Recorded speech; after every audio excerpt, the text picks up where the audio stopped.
नहमदुहु व नुसल्ली व नुसल्लिमु अला रसूलिहिन नबिय्यिल अमीनिल हनीनिल करीमिर रऊफिर रहीम। अम्मा बाद फ़अऊज़ु बिल्लाहि मिनश शैतानिर रजीम। बिस्मिल्लाहिर रहमानिर रहीम। इन्नमा वलियुकुमुल्लाहु व रसूलुहु वल्लज़ीना आमनू अल्लज़ीना युक़ीमूनस्सलाता व यु'तूनज़्ज़काता व हुम राकिऊन। सदक़ल्लाहु मौलानल अज़ीम। मौलाया सल्लि व सल्लिम दाइमन अबदा अला हबीबिका खैरिल खल्क़ि कुल्लिहिम या अकरमल खल्क़ि माली मन अलूज़ु बिहि सिवाका इंदा हुलूलिल हादिसिल अममी। अहबाब मोहतरम, हाज़रीन मोहतरम, शुरकाए महफ़िल पाक, अल्लाह रब्बे ज़ुल जलाल का शुक्र अज़ीम और एहसान अज़ीम कि जिसने ज़िंदगी के गुज़रते लम्हों में कुछ लम्हे अपनी याद के लिए, अपनी हुजूरी के लिए वक्फ़ करने की तौफ़ीक़ अता फ़रमाई। करोड़ हा अरब हा दुरूद व सलाम हुजूर आकाए कायनात, शफ़ीए कायनात, हुजूर ताजदार कायनात सल्लल्लाहु अलैहि वसल्लम की बारगाह में, आपकी आल, औलाद, असहाब और अहबाब की खिदमत में। देखिए जो अहलुल्लाह, जिनको आप वलीउल्लाह कहते हैं, बुज़ुर्गान दीन कहते हैं, इन लोगों को अगर आप इनकी ज़िंदगियों का मुतालिया करें, इनकी किताबों का मुतालिया करें, तो आप हैरान होंगे कि दीन इस्लाम का बातिन इन लोगों से ज़ाहिर होता है और बातिन अंदर मन को कहा जाता है। तो उन्होंने अपने मन को उजला करने के लिए अमली और मुआशरती ज़िंदगी कैसी रखी, वो अहले इस्लाम के लिए मशअल राह है। हमारा अलमिया ये है कि हम उन बुज़ुर्गान दीन की अमली ज़िंदगी और उनकी अमली तालीमात से बहुत हद तक दूर हो चुके हैं और सिर्फ़ बुज़ुर्गान दीन के साथ हमारा ताल्लुक़ करामतों की हद तक रह गया है कि जी फ़लाने बुज़ुर्ग की ये करामत है। इसमें कोई शक नहीं, करामत का भी एक अपना मकाम है। अल्लाह पाक सबको करामतें नहीं देता, अपने बंदों को अता फरमाता है। करामत की अहमियत से इनकार नहीं, लेकिन क्या आज के इस दौर में इस उम्मत को सिर्फ़ उन करामतें ही बयान करते रहना चाहिए, खुद साहिब करामत नहीं बनना चाहिए। भाई आप एक बच्चे को स्कूल में भेजते हैं, वो कहता है जी मास्टर साहब, उसको पढ़ाने वाले उस्ताद ने, वो सारी ज़िंदगी मास्टर साहब करता रहे और यही कहे मैं तो पहली जमात में पढ़ता हूँ, नर्सरी में पढ़ता हूँ, तो आप तो एक साल के बाद दूसरे साल बर्दाश्त नहीं करते, मेरा बच्चा अगली क्लास में क्यों नहीं गया। स्कूल बदल देंगे, टीचरों से जा झगड़ा मारेंगे और आप ये चाहते हैं मेरा बच्चा भी कल कोई मास्टर बने, कल कोई बड़ा बने। यानी दुनियावी हवाले से हम बचपन में जिनको बड़ा कह के बुलाते हैं, कल उस सीट से भी आगे जाने की तमन्ना हमें खुद होती है और अमली तौर पर हमारी ज़िंदगी वैसे गुजरती है। सारी ज़िंदगी हम वो बचपने वाली ज़िंदगी पसंद नहीं करते, लेकिन आखिर क्या वजह है कि रूहानी हवाले से, बातनी हवाले से, तरीक़त के हवाले से जो हमारा मिजाज बन गया है, जो करामत किसी बुज़ुर्ग की दादाजी ने सुनाई, हमारे अब्बा जी ने भी वही सुनाई, हमने भी सारी ज़िंदगी वही सुनाई, आगे हमारी औलादें भी वही सुनाएंगी। इतना सिलसिला तो कायम है, मगर क्या अब उस विलायत की खैरात कि हमारी नस्लों के नसीब में नहीं है? क्या कोई पाबंदी है कि वही वली बन सकते थे, हम में से कोई नहीं बन सकता? तो इस विलायत को हम अपने घर में क्यों नहीं लाना चाहते? उसकी अमीन खुद क्यों नहीं बनना चाहते? और वली अल्लाह के दोस्त को कहते हैं, तो इसका माना यह हुआ कि हमें अल्लाह की दोस्ती माज़अल्लाह अच्छी नहीं लगती। दुनिया में तो हर बड़े ओहदे की तमन्ना है, चाहत है, पैसा भी लगाते हैं, वक्त भी लगाते हैं, मेहनत भी करते हैं।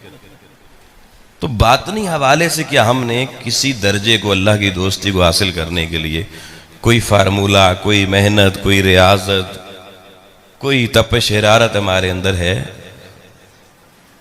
बुजुर्गान दीन के आस्थानों पे भी चले जाएं, बुजुर्गान दीन की आपको कसरत से करामतें उनके फ़ज़ाइल पे मौज़ूआत सारे मिलेंगे। तो ये क्योंकि हमारे एक माहौल बना दिया गया है, और फिर वो कहते हैं जैसा देश वैसा भेष। तो ज़रूरत इस अमर की है कि उलमा, अकाबिरीन, ज़ुअमा और अहले खान का वो थोड़ा सा अपने तर्ज ज़िंदगी को, अपनी तर्ज महफिल को बदलें, और उन चीज़ों को लोगों के, इस उम्मत के और इस आज की नस्ल के सामने रखें कि जिस शाहराह पर चल कर कल आपकी नस्ल और आपके खानवादों में भी कोई अहलुल्लाह बन जाए। अगर आप कोई एक ऐसा चराग जला गए तो आपको पता है एक अल्लाह के वली की वजह से 7वीं पुश्त तक अल्लाह की बारगाह में मकबूल हो जाती है। ऐसा कोई काम करे, जरूरत इस अमर की है। 7 पुश्तें ये तो कुरान से साबित है और बनी इसराइल के लिए साबित है। हुजूर की उम्मत में तो हमारा ख्याल है कि क़यामत तक चलता रहता है, फैज़ वो ख़त्म ही नहीं होता। हुजूर गौसे आज़म को दुनिया से गए हुए 1000 साल के करीब वक्त होने वाला है, लेकिन आज भी फैज़ान गौसियत में कमी नहीं हुई। तो बाज़ बड़ी छोटी छोटी चीज़ें हैं, हमारे लिए वो इतनी अहमियत की हामिल नहीं है, लेकिन अल्लाह वाले उन्हीं चीज़ों को अख्तियार करते हैं, उन्हीं को मामूल ज़िंदगी बनाते हैं, और उन्हीं चीज़ों में अल्लाह पाक उन्हें इज़्ज़त का वो मर्तबा देता है जिसे अल्लाह का दोस्त वलीउल्लाह कहा जाता है। और बाज़ को हम जब मामूली बात को सुनते हैं ना कि यार ये तो आम सी बात है, इसमें ऐसा क्या कमाल है, और उस चीज़ को हम मजाक के मूड में ले लेते हैं या उसको हम हल्का ले लेते हैं, तो वो जो उससे हमें फ़ायदा मिलना होता है उस फ़ायदे की बजाय हम नुकसान की तरफ चले जाते हैं। आप बीमार होते हैं तो अगर हाई पोटेंसी की दवाई दे जाए तो वो ज़्यादा रिएक्शन भी करती है, रद्द अमल भी ज़्यादा करती है। आपको जितनी लो पोटेंसी दी जाए, वो जितनी दवाई डिकम्पोज तहलील फॉर्म में दी जाए, उतनी आपके जिस्म के लिए फ़ायदेमंद होती है। हल्की खुराक खाएं, हल्की दवा लें, सेहत ज़्यादा अच्छी होती है। सकील भारी ग़िज़ा खाएं या दवा खाएं, दोनों फ़ायदेमंद नहीं है। तो दीन मतीन में भी याद रखें, ज़रूरी नहीं कि आप अल्लाह की दोस्ती और क़ुर्ब के लिए आप घर छोड़ दें, मुआशरा छोड़ दें, और पुराने राहिबों की तर्ज पे आप कहें कि मैं तो जंगल में जाऊंगा, गार में डेरा लगाऊंगा और 20 साल चिल्ला करूंगा तो फिर मुझे अल्लाह की दोस्ती मिलेगी। इस उम्मत के लिए इतनी मुश्किल ज़िंदगी नहीं है, बात नहीं। अल्लाह ने बड़ा आसान किया। उस आसानी की शाहराह के लिए मैंने कल की बुनियादी गुफ्तगू आपके सामने रखी। उसी ज़िमन में आप देखिए, आपको अक्सर अहादीस इस ज़िमन में मिलेंगी कि अगर बंदा फलाना काम करे तो अल्लाह उसके गुनाह मुआफ़ कर देता है। 20 अहादीस इमाम हाकिम ने, इमाम अहमद ने अपनी मुस्नद में, इमाम तिबरानी ने, अल-आज़ल क़ियासिन आयमा ने अपनी हदीस की कुतब में पूरे पूरे चैप्टर उन अहादीस पर बांधे हैं कि मामूली अमल करने से आपके गुज़श्ता गुनाह मुआफ़ हो जाते हैं। लेकिन आप हैरान होंगे, कुछ ऐसी अहादीस भी मौजूद हैं कि जिनमें वो अमल बताए गए हैं जिनके करने से सिर्फ पिछले गुनाह मुआफ़ नहीं होते, आइंदा जो आपने करने हैं वो भी माफ़ हो जाते हैं। बताइए जी, इस उम्मत के लिए मैं उन अहादीस को पढ़ता हूँ तो मैं भी हैरत होता हूँ कि अल्लाह को महबूब से कितनी मोहब्बत है कि मेरा रब चाहता है कि इस महबूब का कोई भी उम्मती जहन्नुम की तरफ जाए ही नहीं। इसलिए इनामात की इतनी बारिशें हैं। तो रहमान रब की रहमानियत पे उसके हुजूर हमें सर झुका के शुक्राना अदा करना चाहिए कि अल्लाह ने महबूब के सदके मेरे आपके लिए आसानियों की राहें खोल दी हैं, मुश्किलों में हमें नहीं डाला। आप ये देखिए, मैं एक हदीस आपको उस ज़मन में सुनाने जा रहा हूँ। आका अलैहिस्सलाम ने फरमाया, गुफ़िरा लिर्रजुलिन, गुफ़िरा लिर्रजुलिन अख़ज़ा हुस्न शौक़िन,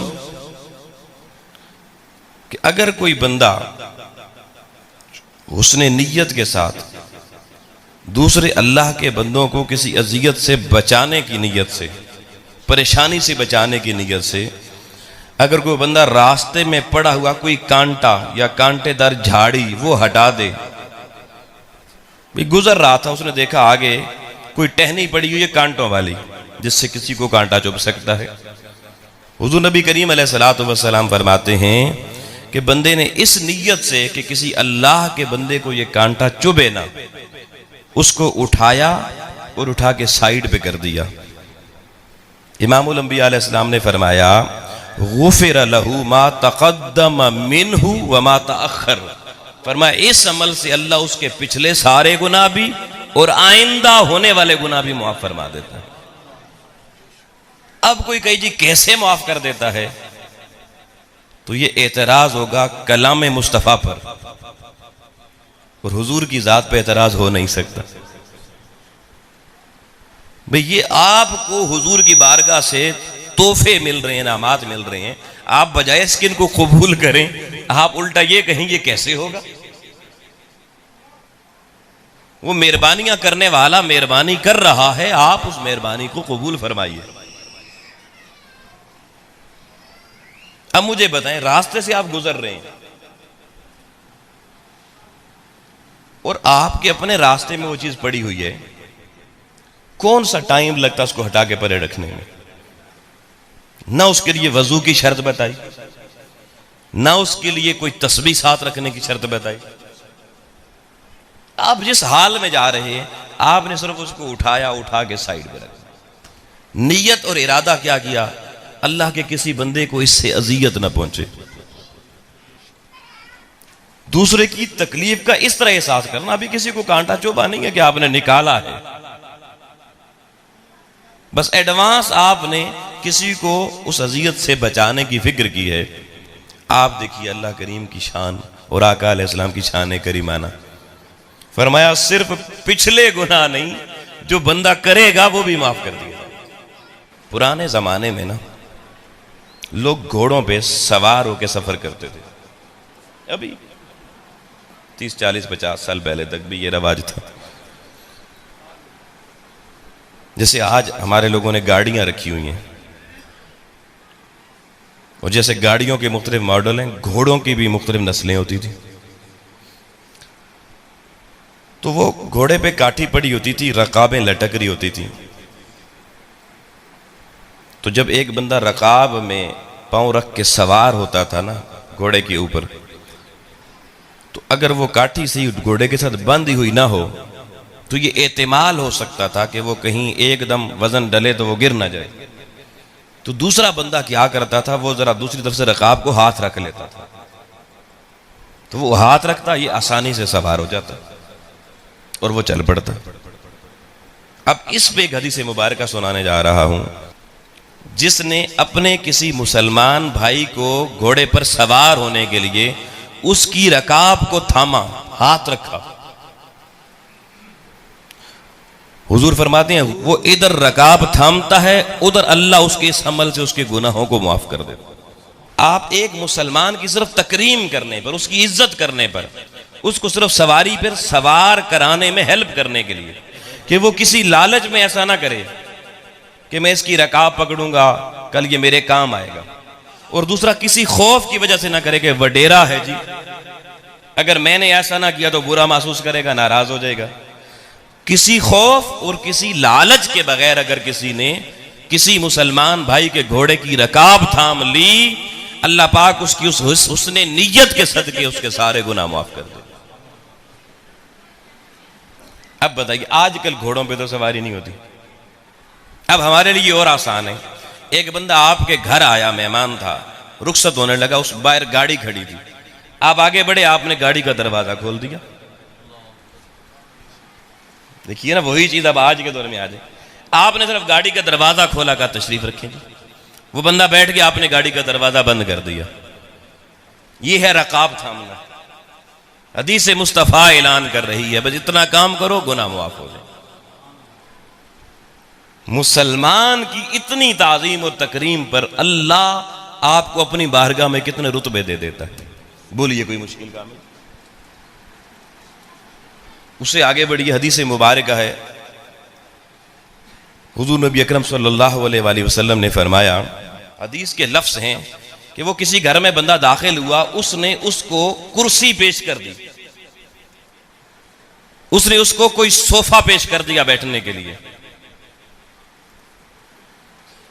इज्जत और तकरीम के साथ, एजाम व इकरामुल्लाहु, उसके एजाज में और उसकी तकरीम में। तो इमामुल अंबिया अलैहिस्सलाम फरमाते हैं, जिसने किसी मुसलमान भाई के एजाज और इकराम में उसको इज्जत की कुर्सी पेश की, किसी सोफे पे बिठा दिया, किसी कालीन पे बिठा दिया, हुजूर फरमाते हैं इस अमल के सदके भी अल्लाह उसके पिछले गुनाह माफ कर दे। आप सोचिए जी, ये कितने आसान काम है। बंदा आया, लेकिन तफरीक नहीं करनी। अब ये एक बात याद रखें कि वडेरा आएगा, उसके लिए तो सोफा हाजिर है, कुर्सी हाजिर है, और कोई बेचारा मजदूर आ जाएगा तो उसे थले बह जा। फर्क नहीं करना।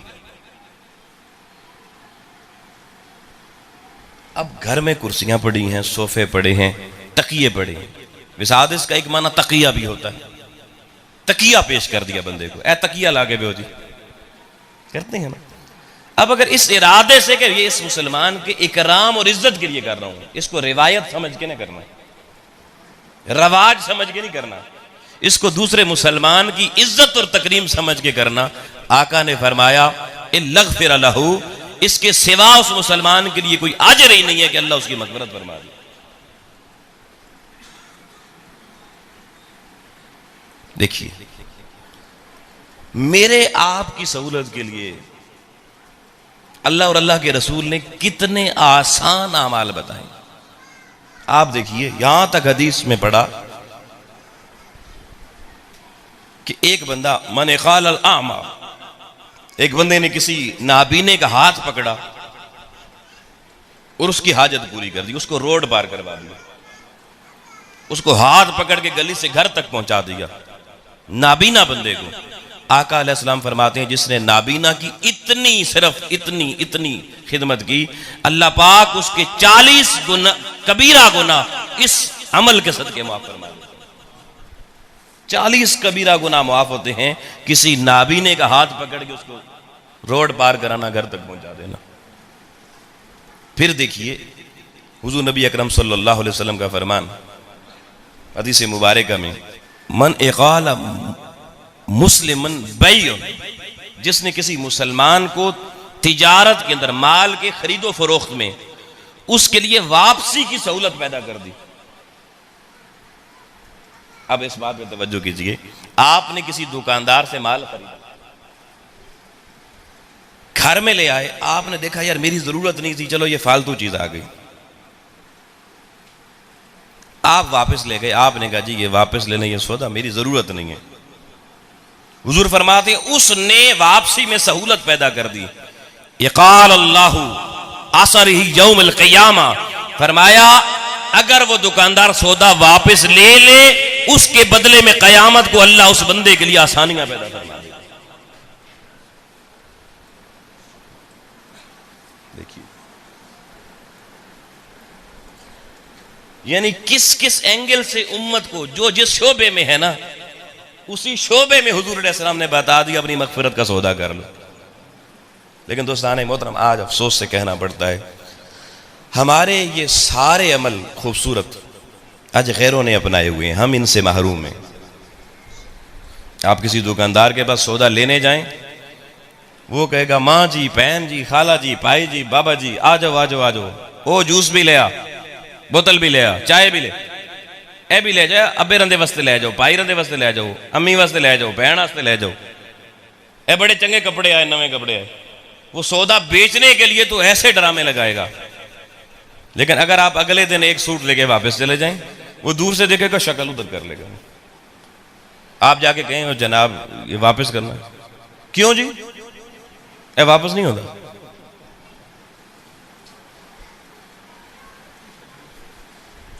वो अगर बंदा मजबूरी भी करे, वो खोले, वो तो तुम इस्तेमाल कर लेता जी, वो मैला हो गया, ना ना ना ना ले जाओ। वो अपनी शक्ल इस तरह से बनाएगा कि आप हैरान हो जाएंगे, कल मैं आया था तो लगता था कोई और बंदा था, आज बंदा ही कोई और है। इतने मिजाज बदल जाते हैं हमारे। लेकिन मैं आपको एक वाकया सुनाता हूं, आप हैरान हो जाएंगे। हमारे मुल्क के पाकिस्तान के एक बहुत बड़े मुफ्ती हैं, कराची में होते हैं, उनका दारुल उलूम है वहां पर। उन्होंने ये बात खुद हमें बताई। वो कहने लगे कि मैं और मेरी बीवी हम दोनों कनाडा में गए। वहां मौसम बहुत ठंडा था, सर्दी बहुत ज्यादा थी, -27-28 टेम्परेचर था। वो कहते जी हमने सोचा कि चले वहां से ना कोई गर्म सूट ले लेते हैं। तो हम वहां के बाजार में गए और वहां से हमने एक कुर्ता खरीदा। वो हाथ से बना हुआ कुर्ता था, तो बहुत गर्म कुर्ता था। उसकी कीमत पूछी, फिक्स रेट था, हमने पैसे दिए, कुर्ता लिया, घर में आ गए। कहते हम 6 महीने वहां रहे, हमारा वीजा 6 महीने का था। तो 6 महीने तक वो कुर्ता पहनते रहे। 6 महीने के बाद जब हम वापस आने लगे तो कहने लगे, मेरी बेगम कहने लगी कि हजरत जी पाकिस्तान में तो इतनी सर्दी होती नहीं है, इस कुर्ते का इस्तेमाल ही कोई नहीं होगा, तो पाकिस्तान में लेके जाने का फायदा कोई नहीं है। तो कहने लगे, मैंने कहा फिर क्या करूं? उन्होंने कहा जी अभी बिल्कुल ये कुर्ता इतना अच्छा था, पायदार था कि जैसा लिया था वैसा ही है। जाएं जिनसे लिया उन्हें कहें भाई ये वापस रख लें, कुछ पैसे देते हैं तो ठीक है, नहीं भी देते तो वापस कर दें, वो किसी और को दे देंगे, हमारी जरूरत तो है नहीं। वो मुफ्ती साहब कहने लगे, मैंने कहा पलिए लोग क्या हो गया है, क्यों मुझे किसी से मरवाने लगी है यहाँ पे गैरों के देश में? 6 महीने पहनने के बाद वो बंदा मेरी पिटाई लगा देगा। उसने कहा कुछ नहीं होगा, खैर है आप चले जाएं, मुमकिन है कुछ ना कुछ पैसे मिल ही जाएं। औरतें होती हैं ना तो वो कहती है कुछ ना कोई बचत का पहलू निकल आए। वो मुफ्ती साहब कहने लगे कि बेगम के बार बार इसरार पे मैं वो कुर्ता लेके चला गया उसी दुकान पर जिससे 6 महीने पहले खरीदा था। कोई रसीद नहीं साथ लेकर गया, कोई बिल नहीं साथ लेकर गया। मैं गया, जैसे काउंटर पे पहुंचा, उन्होंने कहा वेलकम जी, कैसे आई हो? तो मैंने उन्हें बताया भाई 6 महीने, सच्ची बात बताई। हमारे लोग तो झूठ बोलते हैं, कल ही लेके गए सर। दुकानदार पूछता कब लेकर गए? कल ही जी। तो उन्हें याद नहीं होना, बस रश सी तरह। उन्होंने कहा जी, मैंने कहा जी 6 महीने पहले लेकर गया था, 6 महीने मैंने पहना है। माजरत से मैं आना नहीं चाहता था, आपको शायद नाखुशगवार लगे, मेरी बेगम ने बड़ी जिद की कि आप जाएं, मैं आ गया हूं, अगर आपको बुरा ना लगे वापस रख लें, कोई बात नहीं। कहते मैंने डरते हुए लजाजत से कहा कि कोई गुस्से ना हो जाए। वो कहने लगे, वो मुस्कराया बंदा काउंटर पे जो था, उसने मुझे स्माइल दी, मुस्कराया और कहा प्लीज सिट हियर, एक सोफा पेश किया, यहां बैठ जाइए। कहता थोड़ी सी मेरी जान बढ़ गई। उसने कहा जी फौरन इनको कोल्ड ड्रिंक पेश करें। कहते मुझे कोल्ड ड्रिंक दी गई। उसके बाद उसने क्या किया, उसने अपने कैश बॉक्स से जितने पैसों का मैंने कुर्ता लिया था उतने पैसे निकाले, मुझे दिए, कुर्ता वापस रखे। कहने लगा thank you very much sir. कहने लगा मैं हैरत के समंदर में गुम हो गया कि कुफर की दुनिया है, अखलाक और किरदार देखो। 6 महीने मैंने कुर्ता पहना, इस्तेमाल किया, अगले ने 1 रुपया भी नहीं काटा, पूरे पैसे वापस देकर उसने रख लिया और कहा थैंक यू सा, शुक्रिया भी अदा किया। कहते हैं ये किरदार तो मैंने हदीस की किताबों में उम्मत मुस्तफवी के लिए पढ़ा था और देखा गैरों के यहां। वो कहते हैं मैं अपने शहर कराची में चले जाता, 6 महीने बाद मुझे ठुड्डे मार के दुकानदार बाहर निकाल। ये हमारा हाल है और बातें हम औलिया किराम की करती हैं। वली बनाने वाले तरीके तो ये थे, अल्लाह की दोस्ती तो इन चीजों से मिलती थी। हमने उसकी दोस्ती का सबक ना पढ़ा और उसका नतीजा दर दर के धक्के। देखिए, यानी देखिए, वली हो, बड़े दर्जे का कोई बंदा हो, अल्टीमेटली अल्लाह के यहां इनाम सबसे बड़ा जन्नत वाला है। जो बंदा जन्नत में पहुंच गया वो अल्लाह का दोस्त है, वो अल्लाह का वली है। अल्लाह अपने दोस्तों के अलावा तो जन्नत किसी को नहीं देगा, ना दुश्मनों को तो नहीं देगा। अब देखिए हुजूर नबी अकरम सल्लल्लाहु अलैहि वसल्लम का फरमान, सियासत की हदीस मुबारक, आका अलैहिस्सलाम ने फरमाया अफशुस सलाम, सलाम आम करो, हर बंदे को सलाम किया करो। व अतइमुत तुआम, खाना खिलाया करो। सलाम किया करो, खाना खिलाया करो।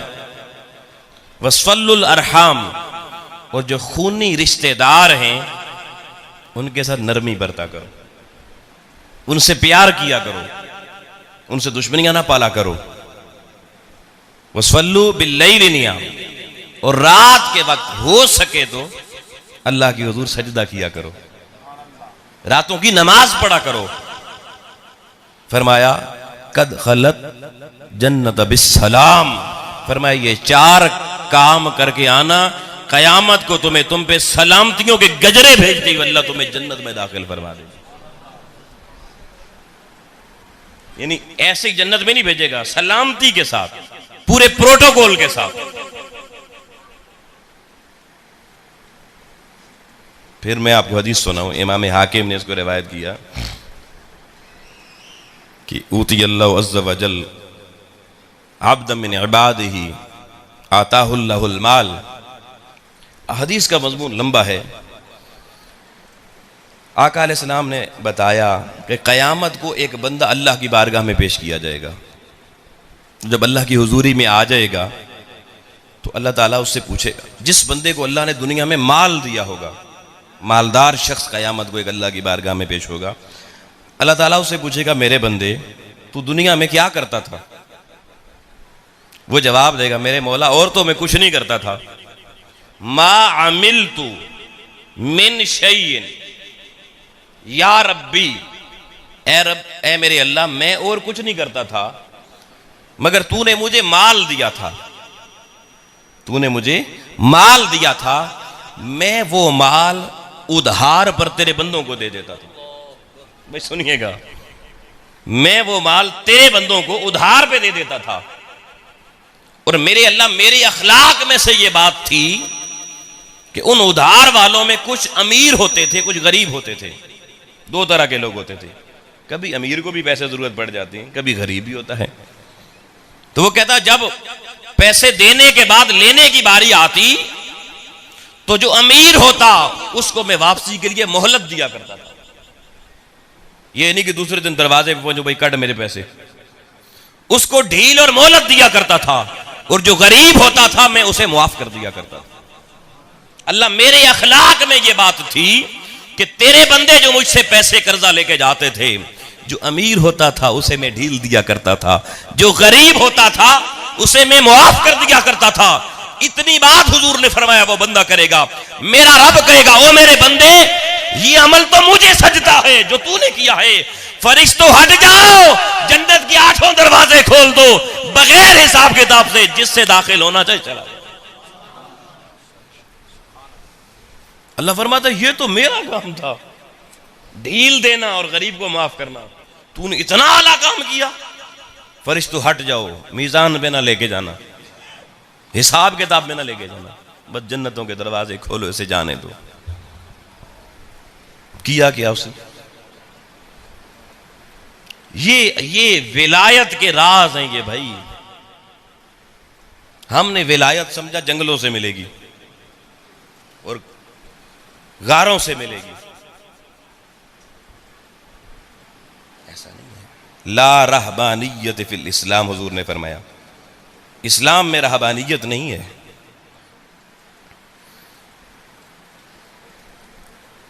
सहाबा ने पूछा, फिर हुजूर रहबानियत को अगर इस्लाम में तलाश करने लगे तो क्या है? हुजूर ने फरमाया इस्लाम की रहबानियत अल्लाह की राह में जिहाद करना है।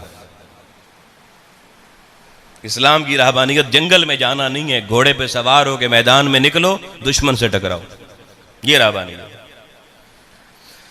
तो मैं बताना चाहता हूं अल्लाह ताला की दोस्ती के लिए। अब आपके जहन में एक सवाल पैदा हो जाएगा कि ये जो बुजुर्गान दीन अहलुल्लाह गुजरे हैं, वो फिर क्यों जंगलों में जाते थे? उनको ये बात क्यों नहीं पता थी? तो बताना चाहता हूं, वो जंगलों में इसलिए नहीं जाते थे कि चिल्ले काटने के लिए। ये भी पॉइंट ऑफ व्यू हमें सही नहीं पहुंचा। अब उनमें और हम में फर्क क्या है? हम एतिकाफ बैठने जाते हैं, या कभी कभी घर में भी दरवाजा बंद करके अंदर घुस जाते हैं। कोई आवे तो कहना घर कोई नहीं, क्यों? वो हमें लोग तंग कर दे जी। हमारा कॉन्सेप्ट क्या? लोगों में रहें तो लोग बोलिए ना जी, तंग करते हैं, इस वास्ते छुप जाते हैं एहतिकाफ। वो 10 दिन चलो जी, लोगों को बचे रहेंगे। किसी किसी का कर्जा देना हो, वो दिहाड़ा आ जाए तो एहतिकाफ आंदा, वो पूरा महीना ही रमजान का बह जाता एहतिकाफ। कहना चलो जी, महीना तो कोई तंग नहीं कर सी ना जी। यानी हमारा ज़हन ये है कि हम खलवत में, तन्हाई में, गार में इसलिए जा रहे हैं कि अल्लाह का मखलूक में बड़ा शर है, मैं बड़ा नेक पाक हूं, ताकि मैं उसके शर से बच जाऊं। लोगों, ये सोच तकब्बुर पे मबनी होती है कि अल्लाह की मखलूक को घटिया समझना, अपने आप को आला समझना। बुजुर्गाने दीन जो औलिया अल्लाह थे, वो गारों में गए, जंगलों में गए, मगर वो इसलिए नहीं गए, इस मतमे नजर से नहीं गए, वो इसलिए जाते थे, वो कहते थे हमारा नफ्स मुतकब्बिर हो गया है, इसके अंदर शर बढ़ गया है, हम थोड़ा अरसा मखलूक से हट इसलिए रहे हैं कि अल्लाह की मखलूक हमारी तकलीफों और हमारे शर से बच जाए। वो कहते थे हमारे नफ्स का जो अंदर का वो गलीज जानवर है, कुत्ता है, वो लोगों को काटता है, हम थोड़ा अलग इसलिए इसका जरा इलाज कर लें ताकि लोग मेरे शर से महफूज हो जाएं। और हम तो अपने आप को शरीर समझते ही नहीं है, कहते हैं मेरे तो बड़ा शरीर जमिया ही कोई नहीं जी, बाकी सारा जहान पूरा। किसी से पूछे, वो कहता जी मेरा तो सारा खानदान ही गंदा है, एक चंगा मैं हूं, हमें तो रूए जमीन पे कोई अच्छा नजर ही नहीं आता। और ये भी मेरा ख्याल है जब से शीशे ज्यादा हो गए, शीशा देख देख के ना जी, आप अपने बच्चों को देखें ना, पूरा दिन जिधर से घूम के आएंगे शीशे, हाँ, इसलिए बाकी लोग अच्छे नहीं लगते। तो दोस्ताने मोहतरम, ये चंद बातें जो मैंने कल के तसलसल में अर्ज की, इसलिए देखिए उम्मीद पे दुनिया कायम है और अल्लाह ताला ने हमें ईमान का रास्ता दिया। ईमान का माना भी उम्मीद होता है। तो अल्लाह ताला ने एक बंदा मोमिन को उम्मीद का सहारा दिलाने के लिए और हुजूर अलैहि सलाम ने ये इरशादात फरमाए ताकि मेरे बंदे ये छोटे छोटे काम मोहब्बत से करें, प्यार से करें, इंसानों से मोहब्बत करें, लोगों के दुख दर्द दूर करें, दूसरों के काम आए, शोहर बीवी के काम आए, बीवी शोहर के काम आए, सास बहू के काम आए, बहू सास के काम आए, भाई भाई के काम आए, भाई बहन के काम आए। लेकिन हमारा मिजाज बदल गया। मैं अब आपको एक ऐसी हदीस सुनाता हूं, आप यहां बैठे हुए पता नहीं कहां पहुंच जाएंगे और कई लोग सोचेंगे यार इन्नी गल भी नहीं पता सी। हुजूर अक़दस सल्लल्लाहु अलैहि वसल्लम के पास एक बंदा आया सहाबा में से, उसने कहा या रसूल अल्लाह बहुत परेशान हो। भाई क्या परेशानी है? फरमाया हुजूर कर्जा बहुत बढ़ गया है, बड़ा परेशान हूं, माली हालात अच्छे नहीं, कर्जदार तंग करते हैं जिनसे कर्जा लिया हुआ है। तो अल्लाह के रसूल आपके पास आए, कोई वजीफा बताएं, कोई तरीका बताएं, वो अमल करूं, कर्जा उतर जाए, जान छूट जाए। भाई लोगों बड़ी तवज्जो करना, अब अगर कोई बंदा मुझसे या आपसे मशवरा लेने आ जाए कि भाई मेरे ऊपर कर्जा बढ़ गया, पहली बात तो हम कहेंगे यार एक कितु टप गए मेरे को मंगण आ गई, भाई इसको जान छोड़ाओ, पहली चीज ये ज़हन में आएगी। दूसरी चीज, अगर कोई मशवरा मांगे तो हम सबसे पहले कहेंगे कि मेरे प्यारे भाई ए 10 डिग्री केड़ी तेरे को है, फिर कोई सोचते हैं कोई नौकरी छोकरी अगे पीछे कोई मशवरा देने हैं आपके पास, वो कहे जी मैं तो पढ़ा लिखा ही नहीं हूं। ओ फिर तो बड़ा मुश्किल है, अनपढ़ बंदे तो जा ही था ही कोई नहीं। चल अच्छा ए 10 कोई हुनर शोनर है, इलेक्ट्रीशियन का काम जानते हैं, वेल्डिंग का काम जानते हैं, गड्डियां ठीक करना जानते हैं, मकैनिकी शिकैनिकी आंदी है, कोई टूटियां छूटियां लानियां जानता है, ड्राइविंग आंदी है। हम उससे फिर इम्तिहान लेंगे भाई आपको आता क्या है। वो कहे जी मुझे तो कुछ भी नहीं आता। तो आप कहेंगे फिर यहां क्या लेने आया है? चल जा काम कर, कर्जा नहीं चढ़ेगा तो और क्या चढ़ेगा, मौज कर, ना पढ़िया तो ना सीखिया। हमारा यही जवाब होगा ना भाई, इसके अलावा तो कोई जवाब नहीं। रसूलुल्लाह सल्लल्लाहु अलैहि वसल्लम की बारगाह हमें आके सहाबी यही सवाल करता है, हुजूर कर्जा बढ़ गया है, तरीका बताएं क्या करें। अब देखिए हुजूर ने जवाब किया दिया, आका अलैहिस्सलाम ने फरमाया तेरे बहन भाई हैं, तेरे बहन भाई हैं। या रसूलल्लाह भाई तो कोई नहीं है, बहन है। फरमाया वापस चला जा, अपनी बहन होती किधर है? या रसूलल्लाह शादीशुदा है, बच्चे हैं। फरमाया उसको बार बार अपने घर में बुला, दावत कर, उसको खाना खिला और उससे मोहब्बत से पेश आ, बहन से मोहब्बत से पेश आ, उसको अपने घर में बार बार बुला के दावत कर उसकी, बस अल्लाह तेरा मसला हल कर देगा। अब यहां रुक जाइए। अब हमारे जैसा आगे बंदा होता ना ये सवाल करने वाला, तो वो कहता या रसूलल्लाह तुहाडे कोल ते आए सा, कर्जा पहले ही बहुए हालात मंदे, तुसी उतों कहंदे पिओ भैणां नूं बुला ते दावतां पका, कित्थों लैके आवां? हुजूर चंगा फार्मूला दसिया ने जी, मान गए जी। हाय हाय हाय, सहाबा का ईमान बड़ा पुख्ता था। उसने रसूल की बारगाह से सुना, बस जूते पहने चला गया।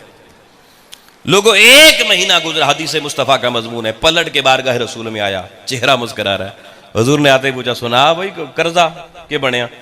उन्हें क्या, या रसूलल्लाह अल्लाह की इज्जत की कसम जिसके कब्जा कुदरत में मेरी जान है। हुजूर ने आपने फार्मूला ही इतना खूबसूरत बताया कि बस मैं अमल करता गया, अल्लाह असबाब बनाता चला गया। हुजूर सारा ही उतर गया है, हुजूर सारा ही उतर गया है। तो ये राज हुजूर की बारगाह से पता चला कि बहन भाइयों में मोहब्बत बढ़ने से, दस्तरखान पे बिठा के बहन भाइयों की तकरीम करने से अल्लाह आपकी मुश्किलें और परेशानियां हल कर देता है। भाई राज़िक वो है, असबाब उसने देने होते हैं। ये हमारी भूल है, हम जिन शाहराहों पे चल रहे हैं सारी जिंदगी उनमें सब कुछ होने के बावजूद भी परेशान रहते हैं। मगर आओ लोगों, ये चंद बातें ज़हन में रखो। अब कुरान मजीद की रोशनी में इस विलायत के मजमून को सिर्फ 10 मिनट में समझा के इजाज़त लूँगा। दोस्तान मोहतरम, मैंने कुरान अजीम की जो आयत आपके इस मजमून के शुरू में पढ़ी, अल्लाह पाक ने फरमाया इन्नमा वलियुकुमुल्लाहु व रसूलुहु वल्लज़ीना आमनू, बेशक अल्लाह तुम्हारा वली है, अल्लाह का रसूल तुम्हारा वली है, और अहले ईमान में भी अल्लाह के वली हैं। अल्लाह हमारा वली है। अल्लाह कौन है जी? ये कुरान कह रहा है। कभी कभी अपने अल्लाह को भी तो वली कहा करो ना, कभी अल्लाह की शान भी वली के तौर पे बयान किया करो। ये भी हमारे अकीदे की सेहत है। इन्नमा वलियुकुमुल्लाह, बेशक अल्लाह तुम्हारा वली है, व रसूलुहु, और प्यारा महबूब मुकर्रम सल्लल्लाहु अलैहि वसल्लम भी तुम्हारा वली है। हुजूर भी हमारे वली हैं। और फिर वल्लज़ीना आमनू, और फिर ईमान वालों में भी अल्लाह के वो मुकर्रब बंदे हैं जो हमारे वली हैं। अब ईमान वालों में जो अल्लाह के वली हैं उनकी निशानियां बताई गई, उसको तलाश कैसे करना है। कुरान मजीद के कई मकामात पे ये निशानियां बताई गई हैं। मैं अभी सिर्फ एक मकाम पेश कर रहा हूं।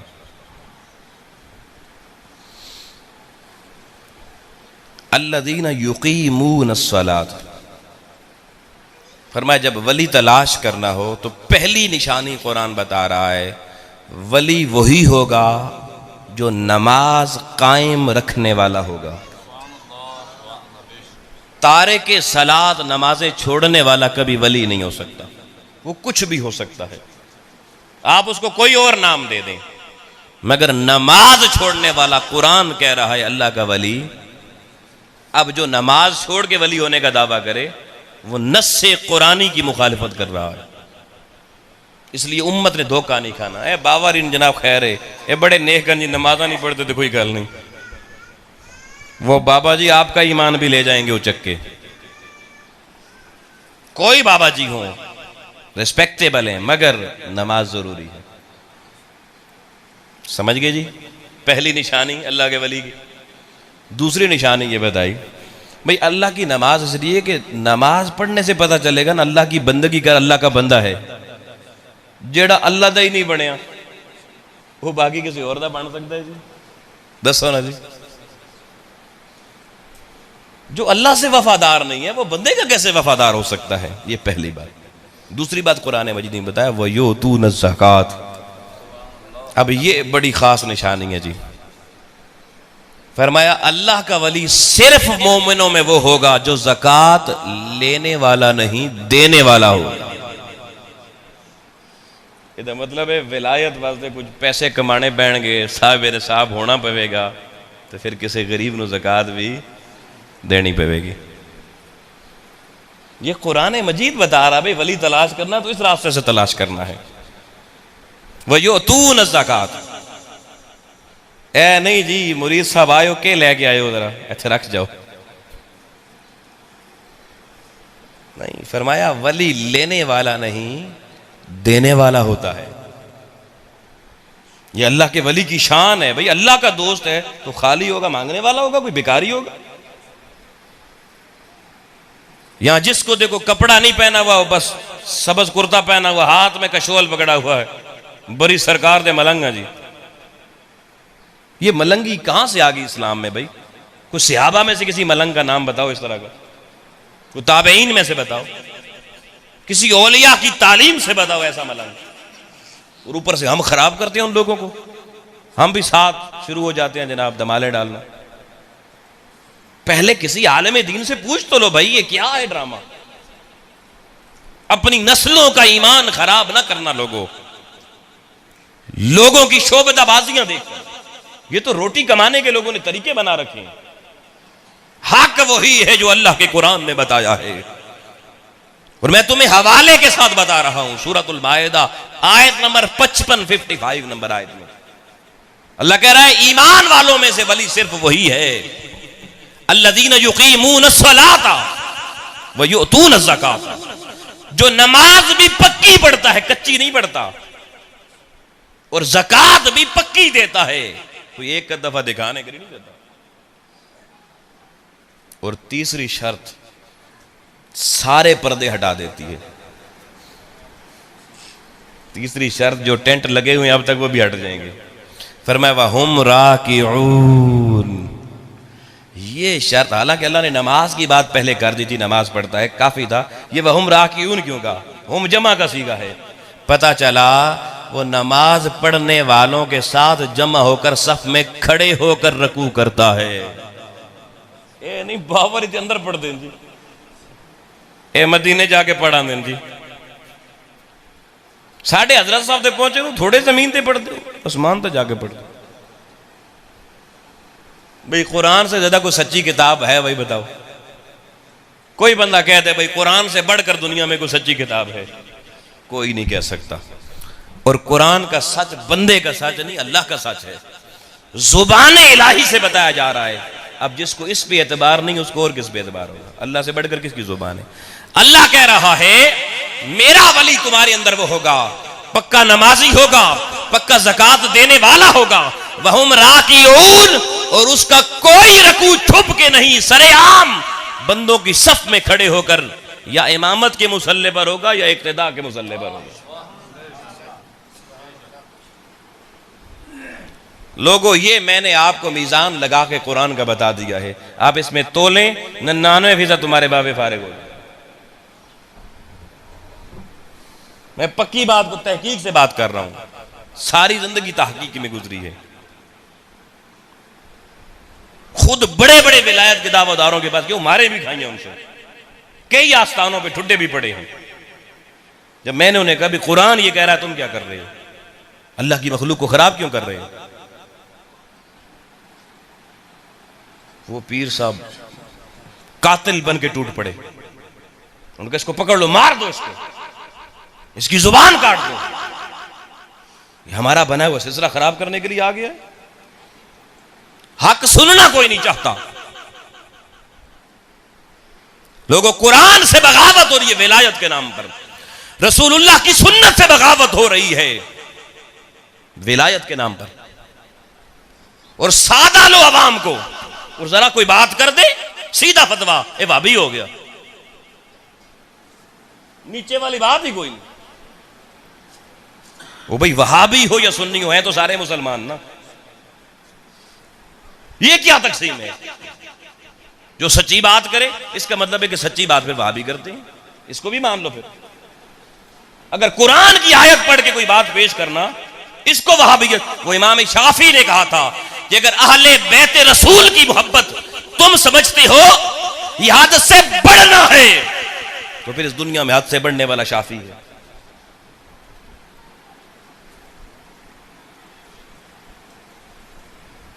इसलिए दोस्ताने मोहतरम, अपने आप को और अपनी नस्लों को बचाओ, कुरान से बाहर न जाओ। अब ये एक निशानी बताई गई है, एक आयत में 3 निशानियां विलायत की। अब मैं सिर्फ एक लफ्ज समझा दूं, वली कहते किसको? थोड़ा समझ लें भाई, शायद फिर मौका ना मिले या ऐसी गुफ्तगू सुनने को ना मिले। वली का लफ्ज अरबी में विलायतन से माखज है, और विलायतन को जब हम ग्रामर में देखते हैं तो यह बतौर इसम फाइल भी इस्तेमाल होता है, बतौर इसम मफूल भी इस्तेमाल होता है। अब फाइल और मफूल के 2 लफ्ज़ हैं। आपके बच्चे जो स्कूलों में उर्दू ग्रामर पढ़ते हैं वो भी जानते हैं फाइल किसको कहते हैं, मफूल किसको कहते हैं। फाइल काम करने वाले को कहते हैं, मफूल जिस पर काम हो रहा। अब ये वली का लफ्ज जब बतौर फाइल इस्तेमाल होगा तो इसका माना होता है हाकिम। क्या माना होता है जी? अब मैं बहुत आसान कर देता हूं आपके लिए। अभी किसी वक्त भी दुबई से या सऊदी अरब से कोई उनका बादशाह हाकिम आपके मुल्क में आए ना, एयरपोर्ट पे उतरे तो आप टीवी लगा के देखें, उसके ऊपर एक सुर्ख रंग की पट्टी चल रही होती है, उस पर लिखा होता है, वो नहीं कहते कि वजीर आजम आ रहा है, यहां पर सऊदी अरब का सदर आ रहा है, ये नहीं लिखा होता। सऊदी अरब के वली अहद तशरीफ ला रहे हैं। क्या लिखा होता है जी? वली अहद। अहद कहते हैं जमाने को, मौजूदा वक्त को, मौजूदा दौर को, और वली कहते हैं हुक्मरान को। तो ये क्या वली का माना हाकिम हुआ या नहीं? ये मैंने अरबों से बता दिया है। अहले अरब आज भी हाकिम को क्या कहते हैं? वली कहते हैं। तो पता चला जो अल्लाह का वली होता है उसकी एक शान क्या होती है? हाकिम होना। ये बतौर फाइल माना है। अब जब बतौर मफऊल इसका माना करेंगे तो हाकिम का मफूल होता है महकूम। क्या होता है जी? इसका मतलब यह कि वली वो है जिसमें दोनों सिफतें पाई जाएं, महकूम होने की भी, हाकिम होने की भी। अब समझदार बंदा हैरान हो जाएगा, वो कहेगा यार ये कैसे मुमकिन है? 2 मुतजाद ज़ाविये हैं भाई। हाकिम और होता है, महकूम और होता है। ये कैसे मुमकिन? एक बंदा एक वक्त में बंदा कहे जी ये हाकिम भी है, ये महकूम भी है। लेकिन ये लोग हो नहीं सकता। अल्लाह कोई लफ्ज इस्तेमाल करे और उसके अंदर वो शानें इकट्ठी ना पाई जाए, और अगर ये राज समझ में आ जाए तो हर उस एतराज का खातिमा हो जाता है जो सही सच्चे वलियों की तरफ उंगली के तौर पे, इशारे के तौर पे उठाया जाता है। हर सवाल का जवाब मिल जाता है। आओ लोगों में आसान कर देता हूं। अल्लाह का वली जब शाराहे विलायत पे कदम रखता है, लोगों वो अपनी हयात नो में राह विलायत का इंतखाब करता है, मैं अल्लाह का दोस्त बनना चाहता हूं, तो आवाज आती है, बंदे मेरी दोस्ती की पहली शर्त यह है कि तुझे मेरे शरीयत के दरवाजे पे गर्दन झुकानी पड़ेगी, मेरी शरीयत का पटा गले में डालना पड़ेगा, मेरे रसूल की सुन्नत और सीरत को अपनाना पड़ेगा, मोहम्मद मुस्तफा की शरीयत से दरवाजे पर सर खम किए बगैर अल्लाह फरमाता है मेरी तरफ आने की कोई जरूरत, रास्ता ही नहीं है। तो जब बंदा आका अलैहिस्सलाम की शरीयत का पटा गले में डालता है और शरीयत के हर हुक्म पे अमल शुरू कर देता है, तो जो बंदा साहिब शरीयत की लाई हुई शरीयत पर कमाहक को अमल पैरा होना शुरू कर देता है, उसकी जिंदगी का हर अमल, उसकी जिंदगी का हर कौल, हर फेल जब शरीयत मुस्तफा की अतात और इत्तिबा में आ जाता है और वो आका अलैहिस्सलाम की गुलामी में बढ़ता चला जाता है, और जब शरीयत का कलादा हम वक्त बंदे के गले में आ जाता है और शरीयत की गुलामी में उठना, बैठना, सोना, जागना, चलना, फिरना, देना, लेना बंदा शुरू कर देता है, तो लोगों जो शरीयत मुस्तफा के दरवाजे पे महकूम बन जाता है, अल्लाह उसी महकूम को दरवाजा शरीयत से उठाकर बाकी उम्मत पर हाकिम बना दिया करता है। नारे तकबीर, नारे रिसालत, नारे तहकीक, नारे हैदरी, उलमाए अहले सुन्नत, उलमाए हकीकत। जो बंदा शरीयत का महकूम बन जाता है, अल्लाह उसे मखलूक का हाकिम बना देता है। कहते हैं ना, वली की एक रियासत होती है, उसका वो हाकिम होता है। वली को हुकूमत तब मिलती है जब पहले अल्लाह की शरीयत का आमिल बनकर अल्लाह की बारगाह में मकबूल हो जाता है। जब तक वो आमिल शरीयत बनकर बारगाह खुदाबंदी में मकबूल न हो बतौर महकूम, उस वक्त तक वो हाकिम नहीं बन सकता।